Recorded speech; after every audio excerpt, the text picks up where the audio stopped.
I'm Chris Guld with Geeks on Tour, and this is Fun with Photos. In this episode of Fun with Photos, I want to talk about albums. Remember when you used to have to get prints made, and you would take your best prints and you would put them in albums like these? So I have a ton of these. Notice that this one is labeled 1988. This one is 88-89, and this one is ℙ𝕝𝕝𝕼 1990. So I did make dated albums, usually once or twice a year, and then albums for special events and trips. So it's very easy for my old photos. If I want to find a picture of my life in 1988, I just go to the shelf, pick up this album, and open it up and find the picture I'm looking for. Now, how does that work when you're taking all digital photos and storing them in Google Photos? I'm going to show you how I use albums in Google Photos, and I guarantee you there's some fun. In Google Photos, I still make albums. In fact, I make a lot of them. I still make dated albums, but I'm taking so many pictures these days, and it's all just so easy that I make an album for every month. So for example, here is 2024 February, and here's 2024 January, and here's 2023 December. But notice there's a lot of other albums in between. There are albums for trips, for projects, and edit examples. It's for my teaching. I make albums for lots of different reasons. I'm going to show you how I find a picture just from a monthly album. I also want to show you how I still like to have physical books as well. So here is one that says 2019 yearbook. I made this of an album of the whole year of photos from 2019. Or this one just of our Australia-New Zealand trip. Or this one from 23 that we went to London. And the real fun, I think, is having my photos displayed all the time on this photo frame portion of my Google Nest hub. I'll show you how I do that. First, I want to show you how I make one of my monthly albums, and then I'm going to back out and show you how to search for them. So let's say that March has now begun, and I will pick, I say, ooh, I really like this picture from our walk around the neighborhood, and I really like this picture, and I want to start my March album. I click plus and album, and new album.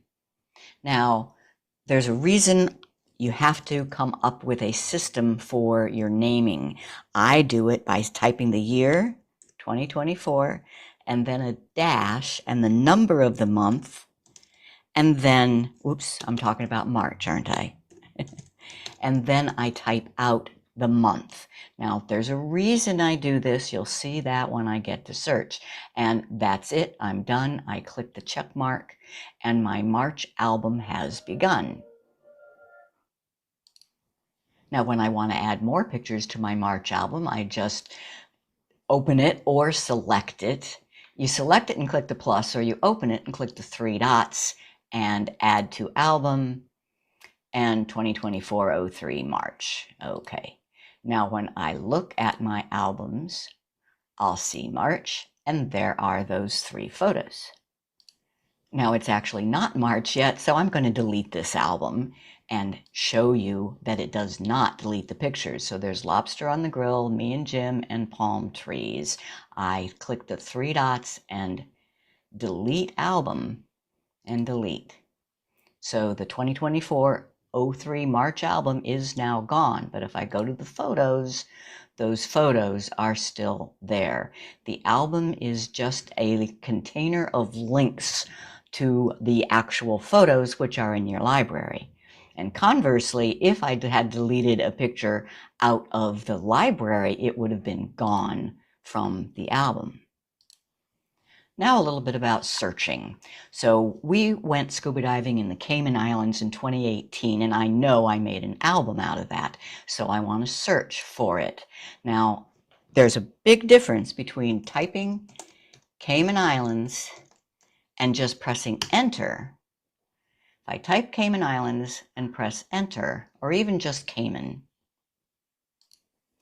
it's going to show me every picture I've ever taken that is related to Cayman Islands. And notice there's a lot of similar photos because I take 2 or 3 anytime I take one. I never take just one. So this is not a good way to look at my photos. I want to find the album.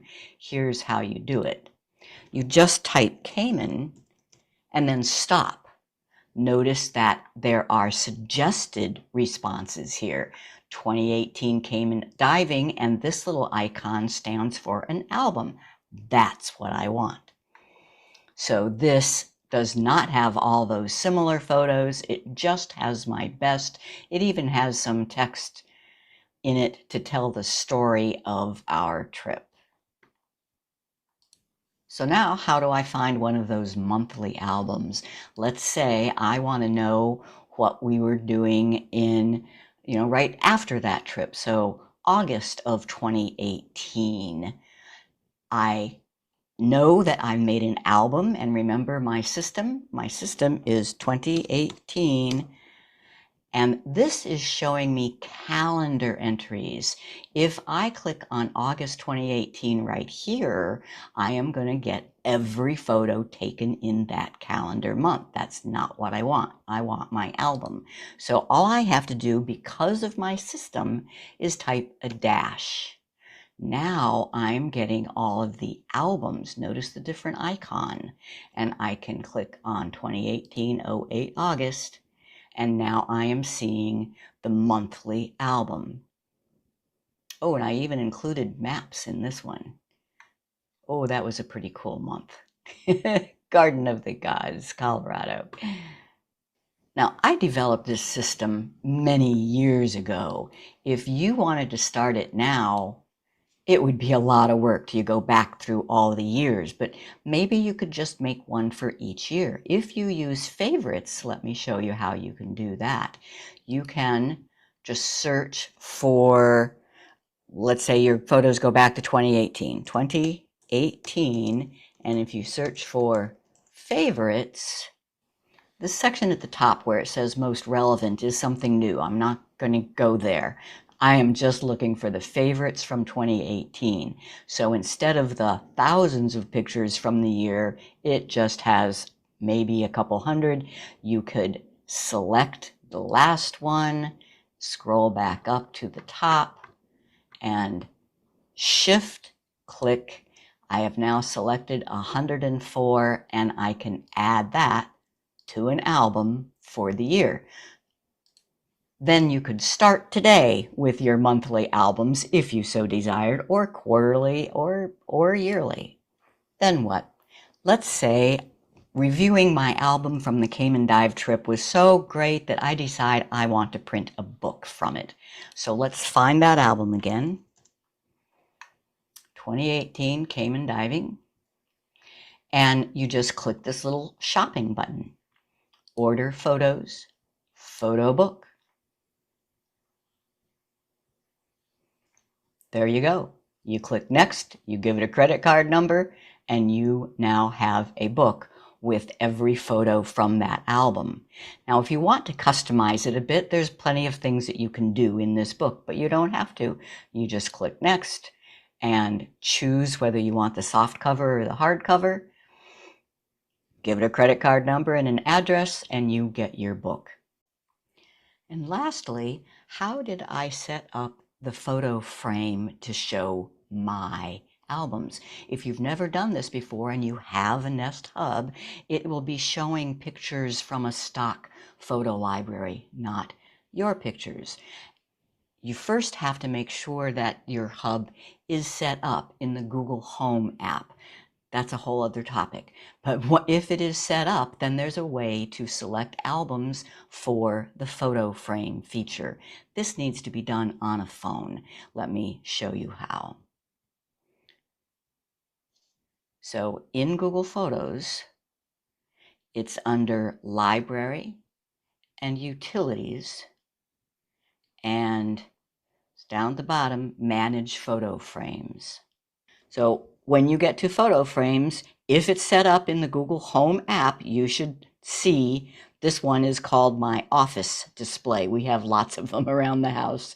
You add your photos and you find the album that you want. Now, here is where we run into a problem. There is no search here, and I have a ton of albums, so I can't stand to scroll back and back till 2018. I have a little workaround for this. I think it's awful that there is no search here from Google, but there's not. So what you do is you go to your main photos search, and I search for that album, Cayman Island Diving. And now if I just make some change to it, it will become a current album. So I edit album, and I just, move one photo in front of another and save. Now, when I go back to the library, utilities, manage photo frames, and add your photos, Cayman Islands is now on top because it is a recently touched album.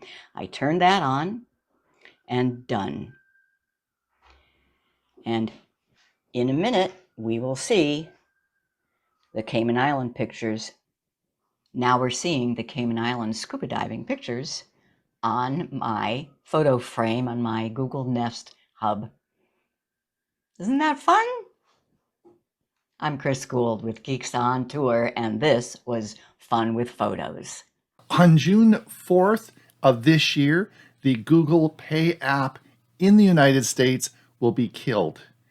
Yes, it'll be turned off, and this is very important for those of you who use Google Pay in the United States because there's some things that you need to do before this occurs, and we'll discuss those in the video today. It's Ron Brown with Tech for Senior, where we help seniors understand technology and understand Google Wallet and Google Pay. Now, 3 years ago, I bought a Pixel 6 phone and a Fitbit Sense watch.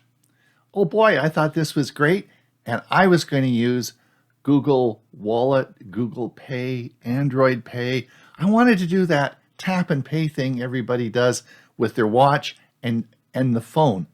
So I found this all very confusing, and it took me a while to figure it out, and I made a video about it saying understanding the confusion between Google Wallet and Google Pay. That video has had just under 100,000 views, so I guess a lot of people are confused. So let me help explain that today. Now, the changes that are occurring with Google Pay app, with Google Payment Service, only affect you if you live in the United States. For all the other people around the world watching this video, forget it. You don't have to watch it. It's not going to affect you. It's only going to affect you in the United States, and I'll explain why that is.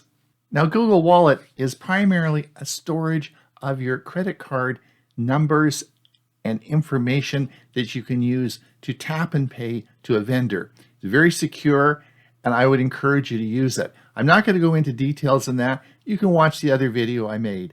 But that's essentially what Google Wallet is. Now, it's important that you understand around the world, Google Wallet is different. In other words, it depends on what credit card services are available in that country for that service. For example, if you look at Google Wallet in Canada, it allows certain credit cards and loyalty cards and so on and so forth to be used. But in Europe or in England, it may be different. So it depends on what part of the world you're living in. You have to assess the service and decide if you want it. Now, Google Pay, which is available in India and the United States, is more than just a credit card storage. It is actually linked into your bank account, and you can use it for peer-to-peer paying other vendors or friends of yours. So you actually hold money in your Google Pay account. That's different than Google Wallet. And as I said, that is only available in the United States and India. The ad app is going away June the 4th, and I'll discuss the important things you need to do before that happens. But I wanted to just take a minute to talk about the different payment services you have available. Now, it really depends on what country you live in, what device you're using, and what operating system. And let me sort of explain how that works. Remember I said I had a Fitbit Sense. Well, that of course is made by Google. And you would think Google would have Google Pay or Google Wallet on the Fitbit Sense watch. Well, it doesn't. It has Fitbit Pay. What's Fitbit Pay? Well, Fitbit Pay is a different service, and in Canada, there's virtually no credit cards that work with Fitbit Pay. Now, this would change around the world in different areas, depending on what Google has negotiated with Fitbit to start the services up in that area. So you'll have to look at each country and make a decision on your own. But in Canada, as far as Fitbit goes and payment services, it's a wash because the Fitbit Pay app doesn't work well in Canada at all. So if you wanted to use a Google product in the United States, then of course Google Pay would be available on the Pixel Watch, not on the Fitbit Watch. That's Fitbit Pay. So the Pixel Watch would be a good option for you. Now in the United States, there is 3 services that you would have. You have, of course, the most popular, most widely used by 90% of the vendors in the United States, and that's Apple Pay. And if you do have an iPhone, then I would encourage you to use Apple Pay. It is the most widely used payment service in the United States. The second is Samsung Pay, and there are indeed many Samsung phones sold in the United States. Now, Samsung Pay can only be used with a Samsung phone, and it works well in the United States and also is available in many other countries around the world. You would have to again look at what credit cards will work with Samsung Pay. We then move on, of course, to Google Pay, soon to be Google Wallet in the United States, and that would be your next choice for your payment services. So before June the 4th this year in 2024, if you do have a Google Pay account and you have cash in the account that you're using to pay, you must remove that cash and transfer it to your bank account before June the 4th, as the payment app on your phone will no longer work. If you forget to do that and there is still money in your account, you'll be able to do it through the web portal at Google for the foreseeable future, but it will not work in the app on your phone. Google Wallet is and will continue to be the company's primary home for mobile payments in the US, allowing you to store your credit card and debit cards for use with the tap to pay systems. You can also use this app to save loyalty cards, passes, tickets, digital car keys, and even government IDs in some jurisdictions. Google says that the wallet usage was outpacing that of pay by a ratio of 5-to-1 in the US before this move.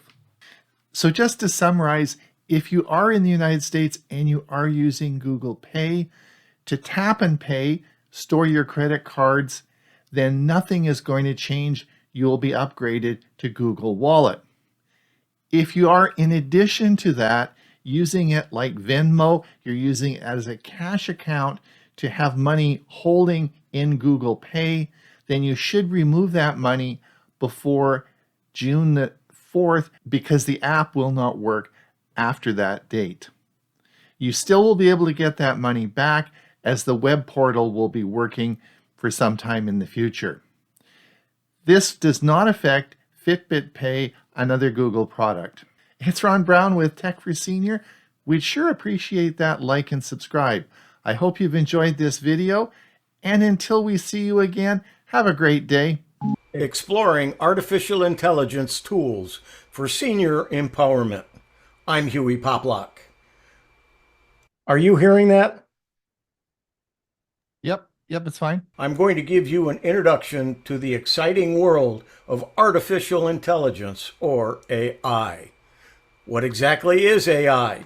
Simply put, AI refers to computer systems that can perform tasks that typically require human intelligence. This includes learning, problem solving, speech and image recognition, and much more. AI is all around us these days, helping to translate languages, provide recommendations, assist in writing, and so much more. So why does AI matter, especially to seniors like yourselves? Well, AI has the potential to make everyday life easier and improve quality of life.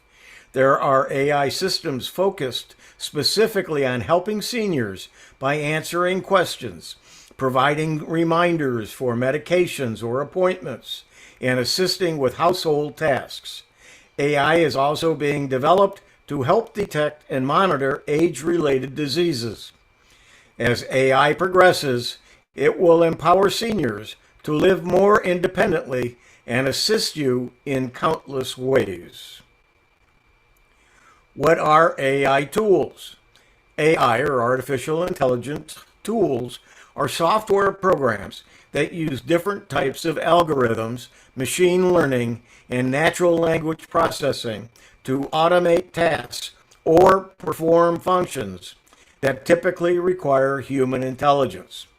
These tools can be used in a variety of industries, from healthcare, finance, and even personal life, to improve efficiency, accuracy, and productivity. AI tools can assist with different types of tasks, such as writing, marketing, data analysis, customer service, image recognition, speech recognition, and more. They can also help organizations identify patterns, trends, and insights that might be difficult or impossible for humans to detect on their own. AI tools are constantly evolving, and new ones are being developed all the time as researchers and engineers continue to push the boundaries of what is possible with artificial intelligence. Therefore, an AI tools directory can help you stay on top of the newly available tools and market trends. How to choose AI tools for my task. When selecting AI tools for specific tasks, it's important to consider several factors. First of all, you have to define what you want to accomplish. Some tasks may require more specialized, custom, or advanced AI tools, while others can be accomplished with simpler tools and free or paid available tools. In most of the cases, you will be able to accomplish your task with an available tool or multiples of them to complex tasks. You can use AI tool aggregators to find relative tools and filter through them based on several factors. Always check the privacy and security measures the tool is taking to secure your data, the cost and reliability of the tool, among other factors. Finally, make sure to test multiple tools before choosing the best one for your task. Here is a list of some popular categories. Image-to-image AI, text-to-speech AI, speech-to-text AI, AI writing assistants, AI chatbots, video or photo to text AI, design AI. When it comes to what AI capabilities are available today, there are a vast number and growing every day. These sites allow anyone to browse AI writing assistants, chatbots, design tools, productivity tools, and much more. They range from free to paid services designed for personal and business use. So let's do a quick comparison and introduction to 4 websites that are directories of AI tools and services. The first one we're going to talk about is Top AI Tools. And it will have a list of 5,604 AI tools and more. FutureTools.io has 2,617 tools. There's an AI for that.com, has over 12,000 AIs. And then finally, we'll talk about Ninja AI Tools that has a list of about 6,300 plus tools. Let's look at Top AI Tools first. Here's the screenshot of the homepage of AI Tools. We can then search for a particular tool. In this case, we're going to put in ℎ𝕝𝕉. And when we do, the first one that's on the list is ℎ𝕝𝕉. It tells us that it's a video generation, and it does YouTube. And you can see that you can explore all tools, use cases, free tools, open source tools, GPT's list in all categories. Right now we're looking at ℎ𝕝𝕉. When we click on the tool itself, it will take us to the information about ℎ𝕝𝕉. Click on the ℎ𝕝𝕉 website and go to it, and it will take you to the ℎ𝕝𝕉 site. And depending upon which website you go to, you can either sign up for it or take a look at information about it first and then sign up for it. Most of them are free to sign up for, but they may not be free to use. Looking back at Top AI Tools on ℎ𝕝𝕉, it does give us the features of ℎ𝕝𝕉, give you some use case ideas of how you can use it. You can click on it and take a look at more information. FutureTools.io. Here's the screen of the homepage of Future Tools. You will see in the center area a list of checkboxes of various topics that you can search for. You'll also notice below that is free, freemium, GitHub, Google Colab, open source, and paid. So you can look at combinations of several, and you can decide whether you want to look at all of them or just free ones and so on. And then there's also Matt's picks and some special offers. Let's take a look at Avatar and free. We only want to look at the free and Avatar tools, and you'll see there's 4 out of the 2643 tools. And if you scroll down, you would see all 4 of them. Let's take the free out and see how many Avatar tools there are altogether. There's 38 out of the 2643. So you can see by using the checkbox, you'll see more as far as choices of finding what you're looking for. Choosing one of them, this is what happens. You'll see a description of the tool, and you'll see that you can visit the website. And then if you scroll down, you can see you can explore similar AI tools.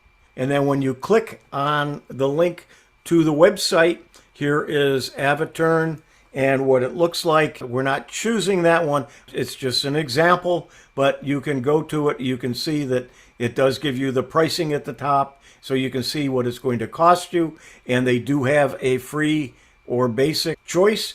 They have the Pro at $800 a month. So you can decide whether this is something for you and take a look at it.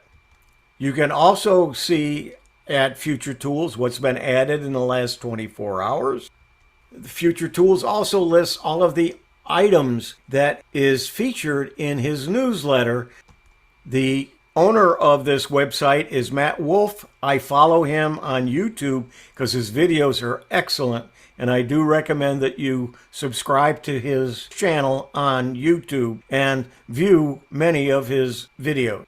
He also sends out a newsletter, and you should subscribe to it. He talks about all the things that have been going on in the AI world. He also lists many items and gives some suggestions to some new AI tools that are available. There is an AI for that.com. Here's what that page looks like. There's over 12,000 AI apps listed here. You can go to the box and type in what you're looking for. You'll also notice that you have several choices there. You can click on all, GPT, iOS, Android, or Chrome. And let's take a look. What we're going to do is search for Journey, Journey.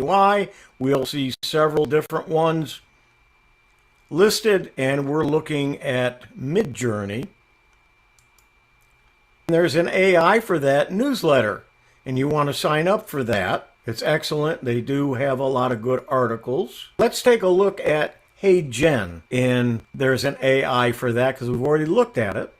When you click on the box, and it will give you a copy of what the homepage looks like, and you'll see that you can look at an overview, a review of pros and cons, alternatives, jobs, and see also. So let's take a look. Here is information about ℎ𝕝𝕝. At the bottom, you'll see there's a link to clicking on visit the website. You can also bookmark these, so when you go back, you'll have a list of those that you're interested in. And here are the pros and cons of ℎ𝕝𝕝. Lots of pros, a few cons. And they also have a newsletter. And in the newsletter, there'll be AI tools of the week with links to them, so you can see new tools and updated tools and so on. And it does give a one sentence or one description of what that's about. It'll also give you some featured AI tools, and again with links to take you to them. ℎ𝕝𝕝𝕉𝑖𝒻𝒠𝒠𝒠.com. When you go to his website, you have to sign up for his newsletter. Once you do that, you'll get an email that will say, welcome to the list, and there will be a link to that list. That list is on his Google Drive, and it is a sheet that you can view, but you can't download it. It includes project and time management at the top, image generation, video creation, and transcription. It gives you the name of the tool, and then a link to it, and then one or two sentences on what it is. As you look down, you'll see then a list further down of everything. It does give a 1 or 2 line description of all that are there. One thing you can do is a search using the search capability. Let's type in Journey, for instance, and we're going to also search within the links. And when we click, it then will show us, as you can see, the box right underneath the dialog box where it does have the word Midjourney. And so wherever Journey is, it will find it, and you can go then to the next one. There is an email from Ninja AI Tools, a newsletter that I suggest you do read. There's lots of interesting information in it. So as you can see, the range of AI services available today is vast and expanding quickly. There are specialized AI tools for nearly every need and interest imaginable. There are specific AI tools I think you will find useful or interesting based on your needs. You are now introduced to these AI directories. The important point is AI is here to help you, and I want you to make these powerful innovations accessible to improve your life as a senior. Exploring artificial intelligence tools for senior empowerment.